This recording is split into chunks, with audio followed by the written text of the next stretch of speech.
Bharatiya Janata party के वीर सिंह भदौरिया हैं, कन्नौज के बड़े नेता बताए जाते हैं। कल भारतीय जनता पार्टी के एमएलसी की लिस्ट आई, लोग अनुमान लगा रहे थे आपको टिकट मिलेगा, आपको टिकट नहीं दिया गया। क्या इससे कार्यकर्ताओं में आक्रोश है? कोई आक्रोश नहीं है। भारतीय जनता पार्टी का शीर्ष नेतृत्व जो भी निर्णय लेता हम सब कार्यकर्ता उसका अनुपालन करते हैं और जो भी जिनको टिकट मिला है वो भारी बहुमत से यहाँ पे जीतेंगे।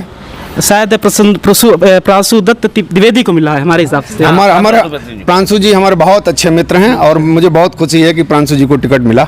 अखिलेश यादव ने जो मुद्दे उठाए 2022 के चुनाव में, वो शायद जनता ने उसे स्वीकार नहीं किया। क्या कारण रहा जो भारतीय जनता पार्टी दोबारा से प्रचंड बहुमत से वापस आई? भारतीय जनता पार्टी ने जो बुनियादी चीज़ें थीं उस पर ध्यान दिया है। गरीब की थाली में कैसे रोटी जाए, कैसे उसका पेट भरे, इसकी चिंता की है और निश्चित रूप से आगामी जो गवर्नमेंट बनेगी उसमें और ज़्यादा गरीबों की चिंता होगी। कन्नौज को समाजवादी पार्टी का गढ़ था, उसे भारतीय जनता पार्टी ने भगवामय कर दिया है। ये जी हाँ, भारतीय जनता पार्टी का जो मतदाता है जिसने हमें पूरी जनपद में तीनों विधानसभा जिताई हैं वो पूज्य है और यहाँ का कार्यकर्ता भी बहुत ही वंदनीय है। यहाँ पर कभी समाजवादी पार्टी का गढ़ नहीं रहा है। यहाँ पे माननीय मुलायम सिंह जब चुनाव लड़ने आए तो अरविंद प्रताप सिंह जी लोका के प्रत्याशी थे, उनको बहुत अच्छा वोट मिला था। उसके बाद सुब्रत जी 9 में लड़े, बहुत अच्छा लड़े। उसके बाद 2014 में लड़े, निश्चित रूप से वो उसी समय जीत गए थे और उसको तो षड्यंत्र के तहत हरा दिया था और सुब्रत जी ने 19 में सांसद बने और आप देख लीजिए 24 में सुब्रत जी भारी मतों से यहाँ पर लोकसभा में अपना परचम लहराएंगे।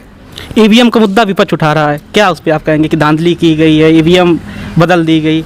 उनकी हालत है बिजलियां गिराने की और मेरी आदत है आसियां बनाने की। अब उनके तिर बचो ही कहाँ है। अखिलेश यादव आने वाले 2024 की तैयारी करने से अभी से जुट गए। ओम प्रकाश राजभर बताया जा रहा फिर से भारतीय जनता पार्टी ज्वाइन करने वाले।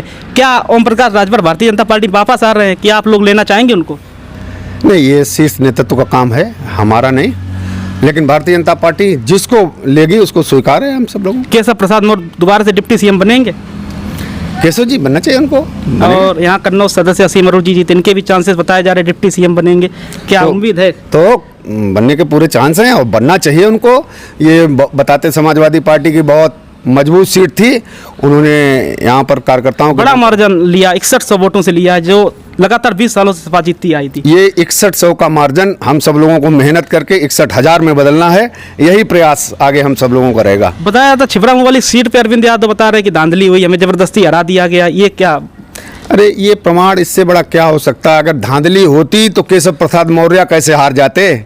वहाँ तो बताया था गोली चलाने की भी नौबत आ गई थी सिराथू में। 300 वोटों सिराथू में गोली चलाने का ऐसी कोई सूचना तो नहीं आई है, लेकिन जो भी जनता ने वहाँ पर सिराथू में निर्णय दिया हम सब लोगों को स्वीकार है और हम सब लोग या भारतीय जनता पार्टी का कार्यकर्ता लगेगा और सिराथू और वो वाली लोकसभा भारी मतों से जीतेंगे।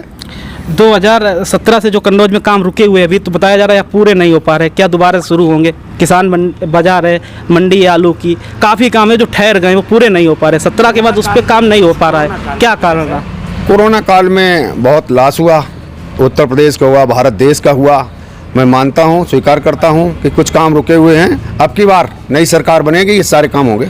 पिछली 5 सालों की सरकार बहुत अच्छी रही। बिल्कुल बेहतर रही तो परिणाम है, लोगों ने वोट देकर बताया है कि ये बहुत अच्छी सरकार रही।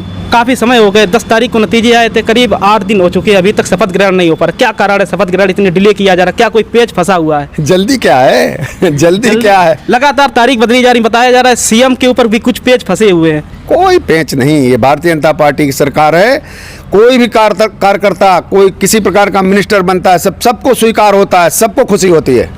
अभी से आप लोग 2024 की तैयारी में जुट गए हैं कि अभी कुछ समय रोक लेंगे? अभी तो एमएलसी का चुनाव देखना है। एमएलसी भारी वोटों से जीतनी है। एमएलसी समाजवादी पार्टी खाते में, इसको छीन लेना है, भाजपा खाते में डालना है, उसके बाद तुरंत लोकसभा में लगना है। शायद 35 सीटों पे चुनाव हो रहा है, जिसमें शायद 30 समाजवादी पार्टी ने 17 में जीती थी हमारे हिसाब से। अब की बार क्लीन स्वीप होगा भारतीय जनता पार्टी का। आपको टिकट नहीं मिली, कोई हताशा है? नहीं, कोई हताशा नहीं, कोई निराशा नहीं। वो जिनको मिला है वो मेरे बहुत अच्छे मित्र हैं।